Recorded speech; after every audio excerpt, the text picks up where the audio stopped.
Cara mengatur keuangan saat pindah kerja atau naik gaji.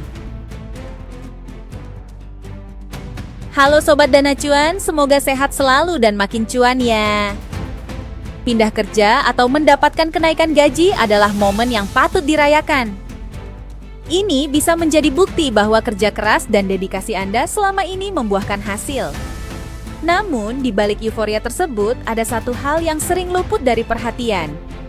Pengelolaan keuangan yang bijak. Tanpa perencanaan yang matang, kenaikan penghasilan justru bisa menjerumuskan Anda pada gaya hidup konsumtif dan jebakan besar pasak daripada tiang.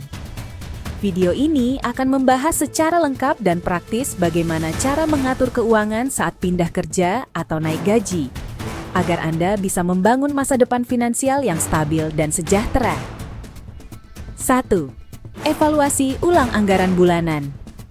Langkah pertama adalah melakukan evaluasi ulang terhadap anggaran keuangan Anda. Saat gaji bertambah, sangat menggoda untuk langsung meningkatkan gaya hidup. Namun, alih-alih buru-buru mengganti smartphone atau pindah ke apartemen yang lebih mewah, sebaiknya tinjau dulu kebutuhan dan pengeluaran Anda. Apa yang perlu dilakukan? Buat daftar pemasukan dan pengeluaran rutin. Pisahkan antara kebutuhan seperti makan, transportasi, tagihan, dan keinginan, nongkrong, liburan, gadget. Hitung rasio pengeluaran terhadap pemasukan. Idealnya, Anda tetap menyisihkan minimal 20-30% untuk ditabung atau diinvestasikan meski gaji naik. Naiknya gaji adalah momen yang tepat untuk mengatur ulang struktur keuangan pribadi dan membentuk kebiasaan finansial yang lebih sehat. 2. Jangan langsung menaikkan gaya hidup. Ini adalah jebakan klasik yang dikenal dengan istilah lifestyle inflation. Saat penghasilan bertambah, banyak orang merasa sah-sah saja membeli barang-barang mahal atau menambah cicilan karena merasa mampu. Padahal, ini bisa membuat Anda kembali hidup dari gaji ke gaji meskipun penghasilan sudah meningkat. Tips agar tidak terjebak. Tunda pembelian besar selama 30 hari untuk mengevaluasi apakah itu kebutuhan atau hanya impuls. Gunakan prinsip 50/30/20. 50% untuk kebutuhan, 30% untuk keinginan, dan 20% untuk tabungan investasi. Naikkan porsi tabungan investasi, bukan pengeluaran konsumtif. 3. Tetapkan tujuan keuangan yang lebih besar. Gaji naik, berarti kemampuan untuk mencapai tujuan finansial pun meningkat. Manfaatkan momen ini untuk menyusun tujuan keuangan jangka pendek, menengah, dan panjang. Contoh, jangka pendek, dana darurat 6 kali pengeluaran, liburan ke luar negeri. Jangka menengah, DP rumah, dana pendidikan anak. Jangka panjang, pensiun dini, investasi properti. Tuliskan semua tujuan ini dan sesuaikan alokasi dana berdasarkan prioritas. Dengan tujuan yang jelas, Anda lebih termotivasi untuk mengelola keuangan secara disiplin. 4. Perkuat dana darurat. Jika sebelumnya dana darurat Anda hanya cukup untuk 1-2 bulan, kini saatnya memperkuat cadangan tersebut. Dana darurat sangat penting untuk menghadapi situasi tak terduga seperti PHK, sakit, atau kebutuhan keluarga mendadak. Rekomendasi dana darurat. Lajang. Minimal 3-6 bulan pengeluaran. Menikah, telah memiliki anak, 6-12 bulan pengeluaran. Simpan dana ini dalam instrumen likuid seperti tabungan terpisah, deposito, atau reksadana pasar uang yang mudah dicairkan. 5. Lunasi utang konsumtif. Jika Anda masih memiliki utang konsumtif seperti kartu kredit, cicilan barang elektronik, atau pinjaman online, jadikan pelunasan sebagai prioritas. Kenaikan gaji bisa menjadi peluang untuk melunasi utang lebih cepat dan mengurangi beban bunga. Strategi pelunasan, metode snowball, lunasi dari yang nominalnya paling kecil ke besar untuk memotivasi. Metode avalanche, lunasi dari yang bunga paling tinggi ke rendah untuk efisiensi biaya. Bebas utang artinya Anda bisa mengalokasikan lebih banyak dana untuk investasi atau hal-hal yang produktif. 6. Mulai atau tingkatkan investasi. Saat penghasilan meningkat, kemampuan Anda untuk berinvestasi secara konsisten pun bertambah. Jangan biarkan uang Anda hanya mengendap di tabungan. Inflasi bisa menggerus nilai real uang Anda jika tidak diinvestasikan. Langkah awal investasi. Tentukan profil risiko, konservatif, moderat, atau agresif.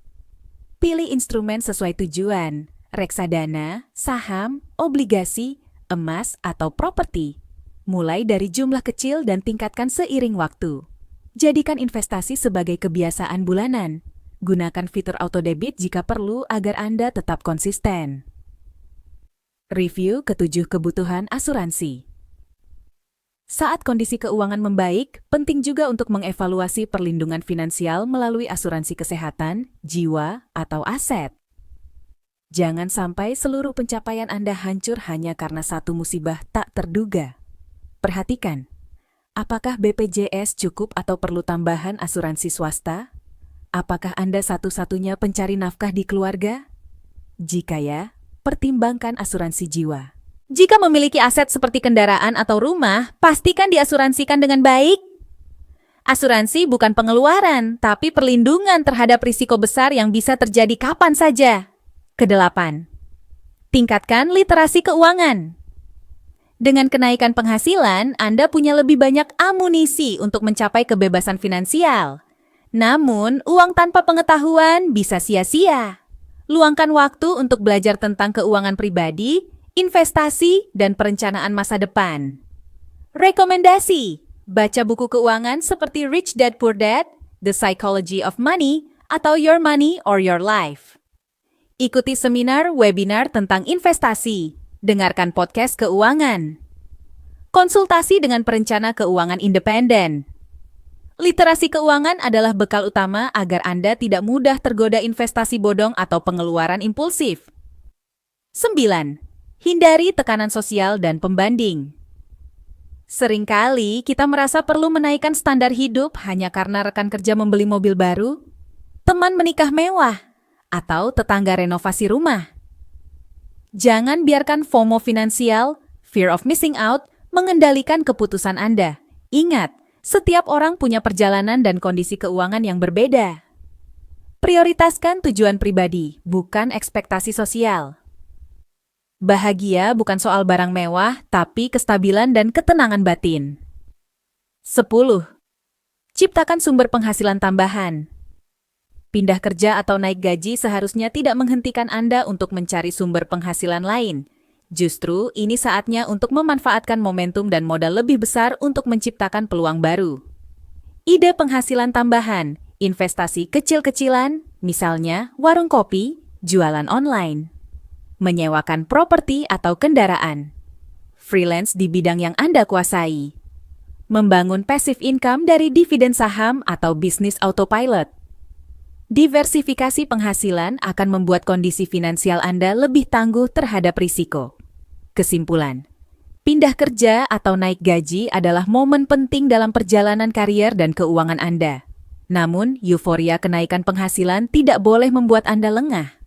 Tanpa pengelolaan yang bijak, tambahan uang bisa cepat lenyap dan Anda kembali ke titik awal. Gunakan momentum ini untuk menata ulang keuangan pribadi, menetapkan tujuan yang lebih besar, memperkuat perlindungan, dan membangun pondasi finansial jangka panjang. Dengan strategi yang tepat, Anda tidak hanya merayakan kenaikan gaji, tapi juga membuka jalan menuju kebebasan finansial yang sesungguhnya. Terima kasih sudah nonton. Jangan lupa like, subscribe, dan share ya.